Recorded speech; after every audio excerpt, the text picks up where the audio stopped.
Welcome. My name is Sabrina Worf, and I am the Skirball's membership manager.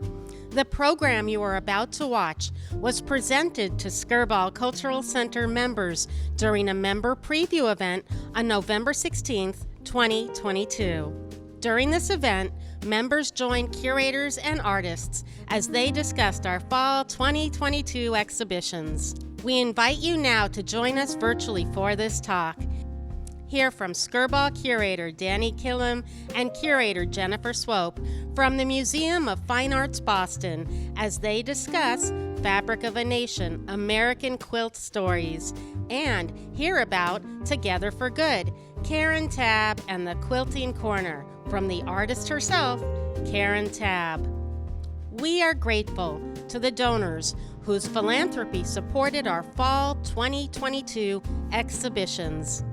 Additionally, our members help support the Skirball's commitment to upholding timeless Jewish values by helping us present cultural experiences that celebrate discovery and hope, foster human connections, and call upon us to help build a more just society. We often hear the phrase, "It takes a village." Our Skirball village would not be complete without our members and donors. We thank each supporter for their generosity, commitment, and active involvement. It is now my honor to introduce you to the experts you are about to hear from.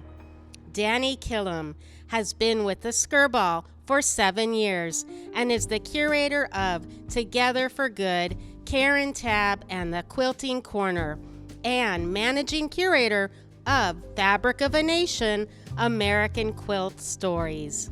Jennifer Swope is the co-author of the publication Fabric of a Nation, American Quilt Stories, and co-curator of the exhibition of the same title. Jennifer is the David and Roberta Logie Associate Curator of Textiles and Fashion Arts at the Museum of Fine Arts Boston. A recipient of a Lois F. McNeil Fellowship, she attended the Winterthur Program in American Culture, receiving a master's degree in American Material Culture from the University of Delaware. She is co-author and curator of Quilts and Color, the Pilgrim Roy Collection, a catalog and exhibition that opened at the MFA in 2014. Caron Tabb was born in apartheid South Africa, raised on a farm in Israel from the age of 8, and has lived in the U.S. for the last 20 years. These key biographical elements and her passion for social justice issues deeply impact her artistic practice. In addition to traditional painting and photography, Caron incorporates many found objects and unconventional materials into her work.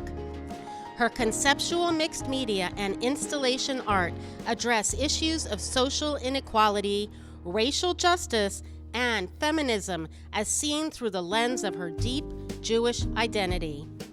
If you have not visited Fabric of a Nation and Together for Good, along with our outdoor exhibition, Chloe Bass Wayfinding, I invite you to do so while they remain on display through March 12th, 2023 at the Skirball Cultural Center in Los Angeles. And now, I invite you to sit back, relax, and enjoy hearing from our experts. So good afternoon and welcome. My name is Dani Killam. I'm an associate curator here at the Skirball Cultural Center. And I had the pleasure of working on 2 of the fall exhibitions we're opening today. Fabric of a Nation, American Quilt Stories from the Museum of Fine Arts Boston, and Together for Good, Caron Tabb and the Quilting Corner. I will be keeping my remarks very brief since we have 2 very special guests with us today, and I want to give you as much time with them as possible. But first, why quilts? Quilts are a quintessentially democratic and therefore quintessentially American art form, created and beloved by people of widely different backgrounds and walks of life. Looking at quilts through the centuries gives us a richer and more inclusive picture of the American experience, which is something we always seek to present here at the Skirball. And quilts are a beautiful medium and springboard for sharing stories, stories that are both inspiring and complex. And here to share some of those stories is Jennifer Swope, Associate Curator at the Museum of Fine Arts, Boston, originator of Fabric of a Nation American Quilt Stories, and my wonderful collaborator. I just turned on the microphone and I can hear myself. I hope you can hear me. Thank you, Dani, very much. Well, I'm honored to be here today to talk about Fabric of a Nation, American Quilt Stories. I'm going to just advance the slides, but just keep talking. And the point of my talk today is to just give you an overview of sort of the story of the project and how we started, why we started, and how it dovetails perfectly with the mission and with the mission of the Skirball, and why the bringing together, the opportunity for both the Museum of Fine Arts and the Skirball, and for Dani and I really to collaborate on this exhibition and to have it on view with Together for Good is a very special moment that affirms our goals in the project. So when we started thinking about this 5 years ago, we initially envisioned a publication that would highlight very important works of art in textiles, mostly quilts, but also other types of bed covers that are in the Museum of Fine Arts collection that cover 300 years. We knew we could tell a story of diversity and inclusion that would highlight many voices. And the quilt behind me, I hope you'll have a chance to go back and look at it more carefully. It is called the Pictorial Quilt. It was made by Harriett Powers, and she was born in Athens, Georgia, into slavery in 1833. She made this quilt actually when she was about 60 years old, when many of her children had moved on and out of the house. And this is something that we wanted to bring to people again. We have, the MFA has not lent this ever to a venue on the West Coast, and the last time it was lent was 1999. So we knew that it was time to share this beautiful work of art with others. The MFA didn't really start seriously collecting quilts until the acquisition of this Baltimore album quilt in 1999, which often surprises people. There were quilts that came to the collection, like the Harriett Powers Pictorial Quilt, which really came in as an object of folk art. We had other quilts that you'll see in the exhibition and in the publication. Those really came to the museum and were celebrated for being family heirlooms, and among other examples of what we might call decorative art and fine art. So at the moment of 2017, 2018, we could look back on 2 decades of collecting quilts, American quilts as quilts. We of course I have no discipline, so I didn't want to limit it to just quilts. I wanted to think about bed covers in a very broad way, and I couldn't resist the idea of including a Baltimore album quilt made around 1850 at the pinnacle of making these album quilts, with a Rio Grande blanket made also around 1850. Just after the Mexican-American War, to give people a sense of, readers and visitors, a sense of the transcontinental scope of the collection and the stories that we wanted to tell. Of course, you need to have a beautifully pieced, exquisite example of perhaps the essential American quilt, the pieced cotton American quilt. And I show it here with an iconic image of a quilting bee from the same time period. And so in the exhibition, our strategy or our goal was to welcome people who were very familiar with quilts, who made quilts for themselves, who made quilts for others, as well as people who perhaps didn't know so much about quilts. We wanted to upend and surprise and delight visitors, while also bringing them into often difficult conversations about the history of America. So there was a pivotal moment when we were starting to think about the exhibition, or we were actually really focused on the publication. And we realized in order to tell this overarching story that covered over 300 years, we really needed to collaborate with many different types of people from different disciplines. So we invited people for lunch, and we'd say, well, if you come, you can also see a quilt, which people were pretty excited to join in. So we had a wonderful series of round tables, and there was a moment when the artist that you can see behind me, let's see, he's looking at with the white gloves on. So we gave Stephen Hamilton white gloves so he could touch the G's Bend quilt that's on the table in front of him. And he's talking to his students, who were high school students from Boston who wanted to be artists, were artists, that he was connecting with and telling stories. He brought them into the Textile and Fashion Arts department to show them West African textiles that related to the story of indigo dyeing. And we said, well, while you're at it, would you like to see a G's Bend quilt? And he said, sure. And then he told them a utterly captivating story of losing his great-grandmother's quilts to fire. His aunt had a house fire, and so they lost this patrimony that they had in their family, this artistic legacy of his great-grandmother's quilts. And you could not hear a pin drop in the room. And so we knew at that moment that we were doing the right thing, that we were connecting people to stories, and that it was really important that we didn't lead people through a heavy-handed didactic story of the history of the American quilt, the history of America, that we stayed open to the stories that I hope all of you have brought today about quilts, because I am convinced after the opening on Sunday and today that really everyone has a quilt story that often just comes out when they see these works of art.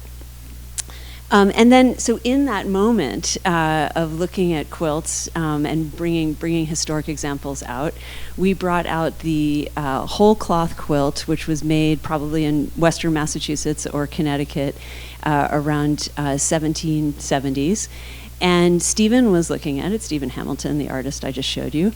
And we were ready to talk about, well, these were made on plantations or farms where they grew tobacco, and that's what their source of wealth was, and that's why they could make a quilt with expensive, imported, deeply dyed blue indigo wool from England.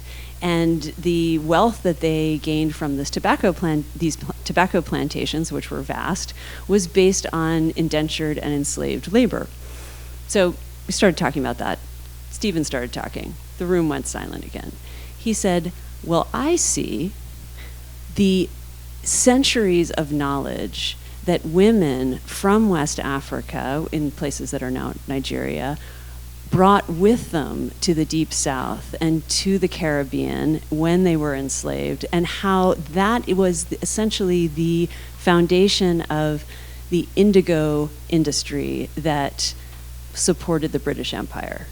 So that was another turning point where we could just take a pause and say, okay, what don't we know? Who are the unseen hands who make these beautiful works of art? How can they be acknowledged? How can those stories be acknowledged? By pausing and looking at the objects themselves. And that's always been sort of one of the joys and challenges of putting together a exhibition and publication that has both historic works of art that are often centuries old, where we may or may not know all the people who contributed to their making. Certainly we don't know all the people and the names of the many hands who brought these objects forward by caring for them, who worked in these households of wealthy people. Sometimes we know the stories of the wealthy families who had them for generations and then donated them to the Museum of Fine Arts. So whenever possible, we gave ourselves, I would say, a lot of rope, a lot of latitude to tell whatever story each object seemed to inspire. And I hope that will also inspire you when you visit and you look to actually come back and dive into some of the detail of these. So that was sort of an initial turning point, and then we had another incredibly special moment of meeting Bisa Butler in her studio as she was working on To God and Truth, the piece that you see behind me, which is based on a 1899 photograph of the Morris Brown baseball team. Morris Brown College is based in Atlanta, Georgia. It still exists. And this photograph is part of the National Archives. It belonged to W.E.B. Du Bois and was part of his exhibition of about 300 photographs at the Paris Exposition of 1900. His exhibition was to illustrate the progress of African Americans from emancipation to 1900, which in and of itself is its own fascinating story. So in what is literally a layered approach, she uses thousands of pieces of cloth, not a drop of paint, to bring these figures back to life. And everyone who sees this quilt is overwhelmed with the detail, the subtlety. Really, the images don't do it justice, although, of course, we did use it for the cover of the book, and it is the signature object for the exhibition. It deserves its own wall. At the time, it was the largest work that she had ever created. And I'm really happy to say that Lauren Whitley, you can see on the far right, who stands next to Bisa Butler, this was her house and studio at the time. We flew down to northern New Jersey and drove over to her house, and we got to see it before she even quilted it. So this is the moment where she had pinned all of the figures in place, and she called this her audition. She moved them around. This is this phase where she'd move them around on the background. And when you go and look at the video, which is right next to the quilt in the exhibition, watch it really carefully, because there's just like about 2 seconds of footage where you see actually her quilting this piece. And it was just the moment, and we knew by that point we had gotten the green light to do an exhibition, and we knew at that moment, like, okay, this is the signature work for the exhibition. And there's the book, which you can see there, and then to continue Sabrina's point about it takes a village to run the Skirball Cultural Center. Well, it takes many hands to lift a quilt show.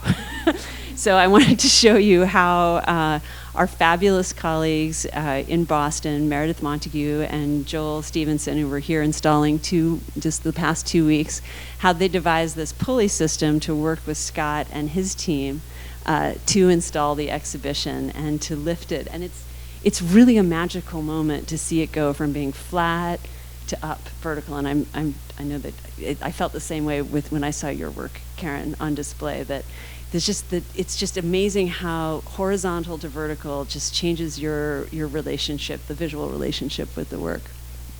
So this is the opening 3 works of art that before you'll see To God and Truth, you'll encounter these. And these 3 works maintain this question that we wanted to continually sort of ask ourselves as we were working on the project, and set the tone for the experience of seeing the works of art that is one of openness to the stories, inclusiveness to the stories of others. So with these 3 works, the work on the far left, was made by Irene Williams in 1975, and as we talked about earlier today, this quilt, which says vote, vote, vote, vote, vote all over it, made from recycled fabric that she had on hand, was hung on Election Day last week when many were visiting the Skirball Center to cast their vote and wearing their I Just Voted stickers. So I really feel like this partnership was predestined. And she made this 10 years after Dr. Martin Luther King had visited Gee's Bend, Alabama, where she lived and worked, and had encouraged people to register to vote. And several quilters from Gee's Bend and families marched with him from Selma to Montgomery in the civil rights movement. The quilt, actually it's not a quilt, which also introduces people to the idea that you will not just be encountering quilts in the exhibition. And for those who are curious about how one defines a quilt, it's generally described as a fabric sandwich with a top, middle, and bottom that are somehow held together by stitches. But the center is obviously not a quilt. It is a woven blanket made by an unknown Navajo or Dene woman who was imprisoned in Bosque Redondo in the mid-1860s when the Navajo were marched from their homelands across New Mexico to be imprisoned in Fort Sumner. As part of that, they lost, all their sheep were killed, and they could not really bring them with them. So the weavers there, who were women, they wove with imported wool from the northeast of the United States and Great Britain. So this piece is actually made by a Dene woman who was a domestic worker in Santa Fe immediately after this in 1868, who worked for James Cooper McKee, who was the Surgeon General, the Chief Medical Officer of New Mexico Territory. So and of course, like many of these works of art, we don't know the name of the maker, who was a woman. The family insists that Edna, whose name is embroidered on it, which he gave the blanket to in 1833 for Christmas. The family insists that Edna was his niece, but I'm not even sure if that's true because I couldn't find Edna. But so Edna, whose name is on it, remains a mystery. Yet we know a lot about this very important and significant surgeon in the U.S. Army during the Civil War. So trying to get at some of those untold, under-recognized stories was the point of the exhibition.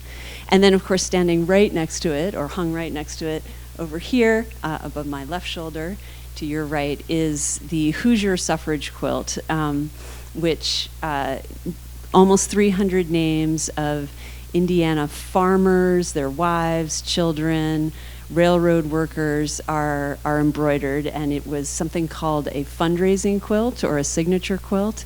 So all of those names represent small nickel-dime contributions of people who were in support of ratifying the 19th Amendment in Indiana, which occurred in January 1920.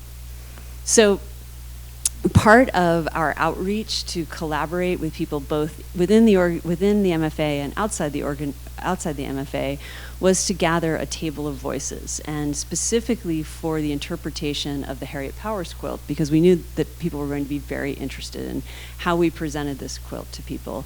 So just when you go into the gallery and you watch the video that's next to the Harriett Powers quilt, you'll hear the voice of Taya Miles, and she is pictured to your upper right.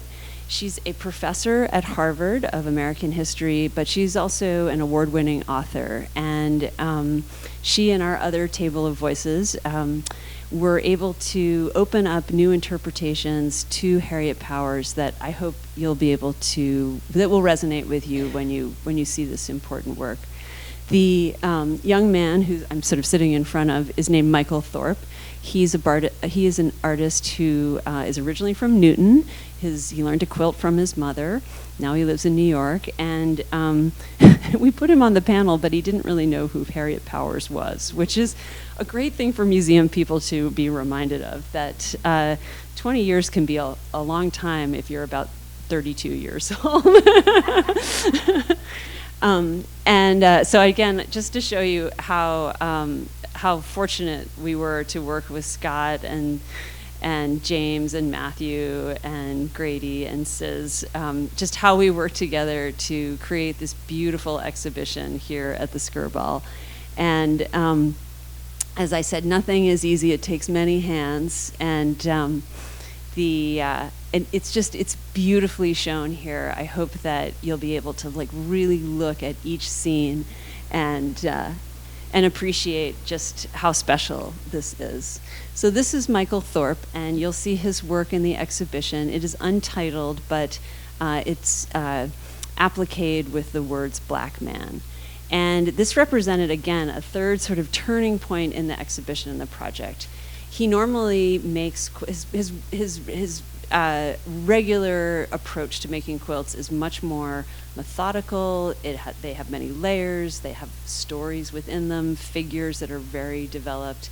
This piece he made the day after the murder of George Floyd. He woke up in the morning, he made this piece, and he posted it on his Instagram page with a verse about he wanted every white person he knew to see him. And this was acquired very soon after this by the head of interpretation, and it was clearly going to be something that we needed to have in the exhibition. One of the last pieces that we acquired for the exhibition was Strange Fruit, which is by Dr. Carolyn Matslumi. You'll see her quote on the wall next to the touch wall, which I hope you'll all leave your mark on. And her whole idea and reason for being involved in quilts is that because they are made of textiles, which is so intimate and familiar, that they're a soft landing for tough conversations. And her whole sort of life, I think since the mid-1980s when she founded the Women of Color Quilters Network to give space and a voice to women of color making story quilts, has been to do just that, open the world of quilting up to different stories. And her piece Strange Fruit, this is the second version that she's done, is quite powerful. And we also have a wonderful audio guide which privileges the voices of many of the contemporary artists in the exhibition, which Dani Killam did an amazing job of adding to. So I hope that you'll get out your iPhones and download the audio guide and hear her speak about them herself. And this is her quote that you'll see in the exhibition. And this is what it looks like. I just think this section in particular that we had originally called, we sort of referred to ourselves as the Civil War section. It was really clear after the acquisition of Michael Thorpe's Untitled that we needed to take these moments to step out of the chronology and recognize what visitors and viewers were going to be bringing to the experience of seeing the exhibition. And then please leave your mark. This is one of my favorite features of the exhibition. It took a while, and people in Boston are very reserved, so it took them a while. The protective services had to be like, no, it's okay to touch. And of course, we added Geo Swaby's work, Love Letter 5, which celebrates joy amongst women of color. She is just an amazing artist whose portraits of friends and family that she makes in cloth reach back or are inspired by her grandmother's auntie's mother who made clothing and household textiles and bedding for family back in the Bahamas where she is from. And then we want people to have these conversations. And I always think installing an exhibition and talking to all the people that you work with, it's almost like test marketing. You know, who's talking about what happens. We talked about like the pleasure of seeing these things come out of their crates, be unrolled, ready to be hung up. And here you can see Scott and Stiz reading all the names of the indigenous communities that are spelled out in applique letters on Carla Hemlock's quilt survivors. And you can see them close up. And that's exactly what quilter Carla Hemlock, artist over here to the far left, that's exactly what she wanted people to do. So I feel like this exhibition has honored so many living artists, so many people who are not with us, who we can sort of have a sense of their presence echoing through time, and this wonderful collaboration that I've been very privileged to be a part of. Thank you.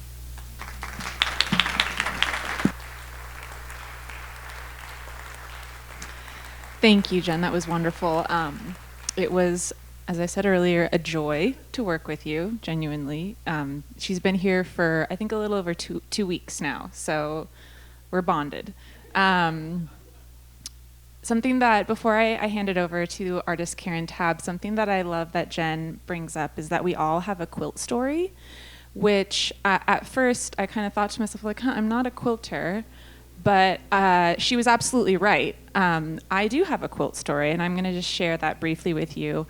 My kindergarten teacher, Mrs. Amos, she had us kids throughout the year draw on fabric swatches, practicing our ABCs, our 1, 2, 3s. We'd create portraits of ourselves or draw animals, and we would turn them in at the end of the day. And this happened throughout the entire school year. And then what we didn't know what was happening behind the scenes was that Mrs. Amos and the parents of the classroom were actually stitching these pieces together and creating a brand new quilt for each student. And these quilts were then presented to us at our kindergarten graduation. And I have that quilt to this day. So I do believe we all have a quilt story, and I hope those come out for you when you visit these exhibitions. So now it is my privilege and honor to hand the mic over to artist Caron Tabb, whose powerful and beautiful work, Fabric of Humanity, Repairing My World, inspired our second exhibition, Together for Good, Caron Tabb and the Quilting Corner. Hi, everybody. Good afternoon. I'm really excited to be here, and thank you for having me, Dani. It's been, like Jen said, a true pleasure. Thank you. So, 2 sentences about how I got to be where I am today, sitting in this chair. As you heard, I was born in South Africa, hence the funny accent, which refuses to go away. In 1974, when I was 8, my parents left South Africa and moved to Israel. And I grew up on a moshav, which is a farm, and about 40 minutes south of Tel Aviv. I did my schooling, my military service. I married my husband, Kevin, and we had 2 kids, and came to the Bay Area for what we thought, like many Israelis, would be 2 years. It's been 22 years, right? And an unexpected call, relocation, took us from the Bay Area to Boston. And after a very, very long career in the nonprofit world, both in the Jewish community, first in Israel, then in the Jewish community, and lastly in the homeless community in the Bay Area, I found myself in Boston with a major identity crisis. Who was I and what was I going to be when I grew up? And I decided to take a paint class. And fast forward a few years, here I am, and I haven't looked back. I encourage all of you to take a paint class. So this piece, Fabric of Humanity, Repairing My World, is really a time capsule, a COVID time capsule, that started about a week into COVID. My husband runs a network of hospitals out in the Boston area. So we knew that COVID was coming when Italy, which was ahead of us by a couple of weeks, was already on the verge of collapse with the amount of COVID cases. So the temperature in our household was reaching boiling way before the world shut down for us sometime mid-March. We brought our kids home, and together we all tried to stay sane so my husband could do his job, which was literally and unapologetically to save lives. And so while he was looking for ventilators and sourcing PPE, which was nowhere to be found, I pulled out some of my fabric swatches and started stitching them together. There's something really meditative and fantastic about that repetitive motion. It's like knitting if you're a knitter, or crocheting, or painting or drawing. There's something very soothing, and I found that to be a way that I could just stay sane during those first few days. And in passing, a friend said to me, it feels like the entire world has this invisible enemy. And it occurred to me that since the Spanish flu, we've never had a common enemy. And so here we were, my family in South Africa, my mother, my sisters in Israel, my family in the Bay Area. No matter where you were experiencing the same angst, the same fear of the unknown. And it occurred to me that I needed to document that time. There was a certain level of urgency that nobody knew how long this was going to last and how it was going to unfold. So I put out a call. I sent over email to friends and family around the world, asking them if they would rummage through their closets and find a piece of fabric that had some meaning for them, and if they would send it to me. And so pretty much every day in the mail, this is the first few squares that started on my couch as a late night activity to quell my nerves, basically. And as it grew and the mail started to arrive day by day, this quilt started growing and growing. And I had to keep pulling out tables, Costco tables, and unfolding them because it was falling over, as was I. And as Jen said, we were living in a moment in time where events unfolded, and I felt like I needed to capture them. It was the day after George Floyd was murdered that I made this piece, because I felt like not only was I bringing my loved ones near to me, but I was really documenting history, and therefore had a responsibility to document history. And I started making pieces of my own. So I said that I'm a deeply Jewish, I identify, and my art comes from a very deep Jewish place. In fact, on my table, very similar to you, since my sits my Torah, my book that I got in second grade, not kindergarten, but second grade, and it sits on my desk, and every so often I find myself flipping through it. And I was struck by this quote from the Talmud, which talks about that the highest form of wisdom was kindness. And the day after George Floyd was murdered, there was such a groundswell of kindness in the world that I felt I needed to include in this quilt. I started receiving the most remarkable pieces. This on your left is a nightcap that a dear friend who's 75 years old received from her great aunt. So we're talking about a piece of that is like over maybe 150 years old, came with her through Ellis Island, was sitting in Carol's drawer, and she had no idea what to do with it. And suddenly there popped up my request, and she was like, here, this is the best way for this piece of fabric to live. And so there it is on the right. On my left, and I'm sorry that the photo is sideways, but it is sideways in the quilt because the way it was made was by I would put together 10 pieces of fabric, sew them together, and add them to this ever-growing quilt. And so things are both lopsided, uneven, and sideways, or sometimes back upside down. So this is Christina. Christina was my nanny in South Africa. And we left, she was my most favorite person, and we left South Africa, and I have no idea whatever happened to her.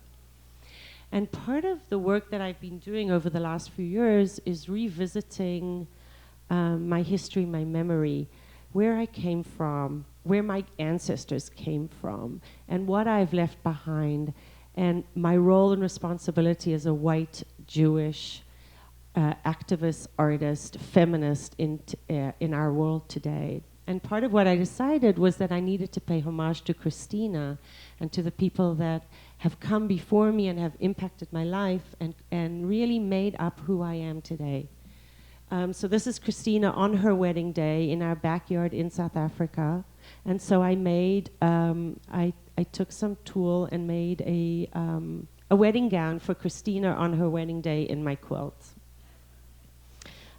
This is my family and my grandmother, who is no longer.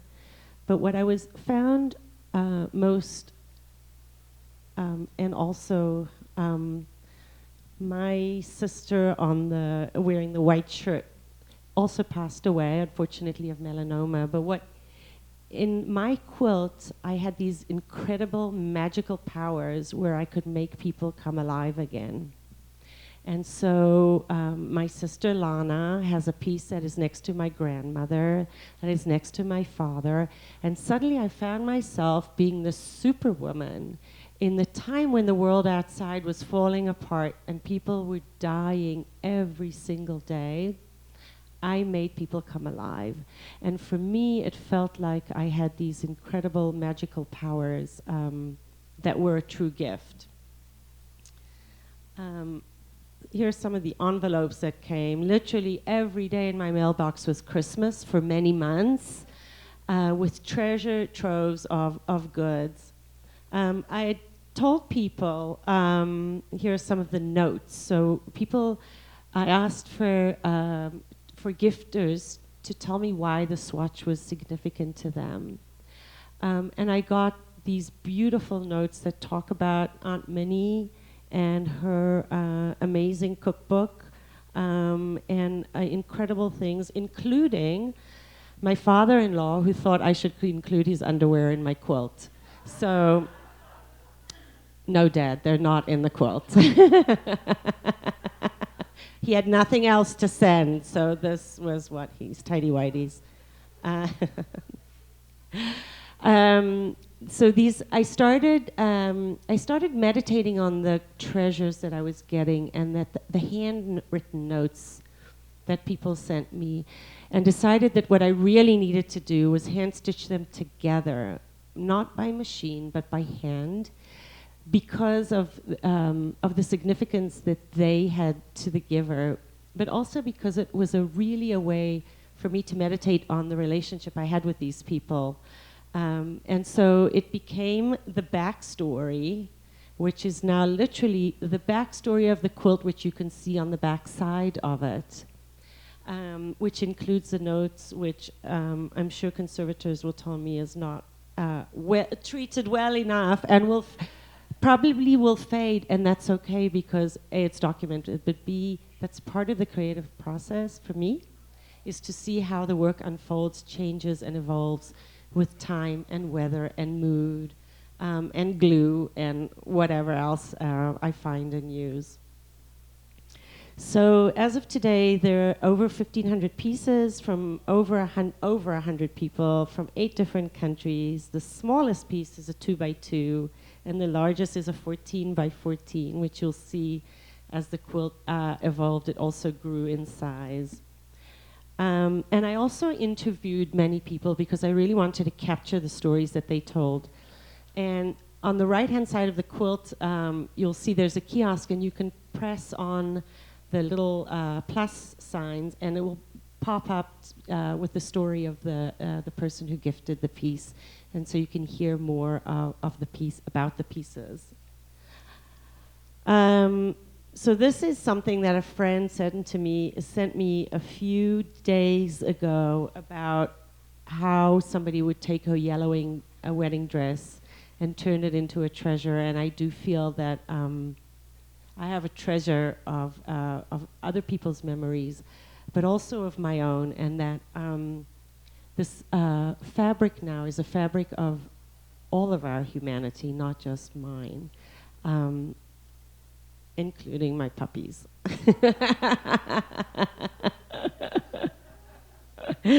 They were part of this quilt too. So thank you, and thank you so much for having me.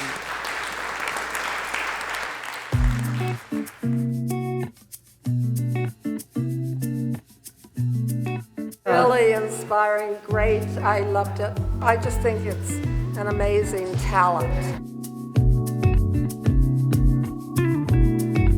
It was interesting. It was very good.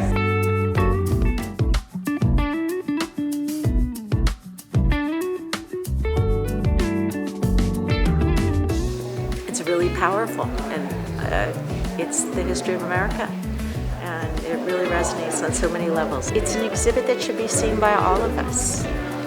It helps to stir the conversation, and it's an exhibit that helps to heal. I've told a lot of people to come already to see it.